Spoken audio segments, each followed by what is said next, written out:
नमस्कार, मी राजेश भालेराव, राष्ट्रवादी शहर संघटक। आज आमदार संग्राम भैया जगताप यांच्या प्रचाराचे नियोजनार्थ प्रभाग क्रमांक 16 मध्ये आमदार संग्राम भैया यांची प्रचार फेरी आहे। या भागामध्ये जे कामं झाले, ज्या रस्त्यावर तुम्ही आत्ता उभे आहात, तोही आमदार संग्राम भैया यांनीच केलेला आहे। आणि असे अनेक रस्ते अंतर्भागातलेही, भूषण नगर असेल, केडगाव असेल, शाहूनगर असेल, प्रभाग क्रमांक 16 आणि प्रभाग क्रमांक 17 दोन्ही ठिकाणचे सगळ्या रस्त्यांची कामं अंतर्गत भैयांनी केलेली आहेत, मंजूर झालेली आहेत, इथून पुढे होणार आहेत। आणि इथून पुढे जे काय केडगावमधले जे प्रश्न आहेत त्यासाठी पण आमदार संग्राम भैया जगताप हे मदत करतील, करणार आहेत आणि करत आहेत।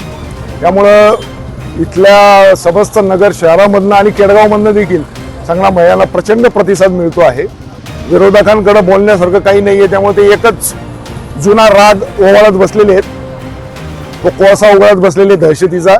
ती दहशत वगैरे काही नाही आहे, हे सगळं खोटं आहे।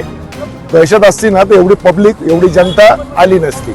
त्यामुळं माझं नगरकरांना आणि केडगावकरांना विनंती आहे की त्यांनी 20 तारखेला घड्याळाचं बटन दाबून आमदार संग्राम भैया जगताप यांना मतरूपी आशीर्वाद द्यावे, ही नम्र विनंती।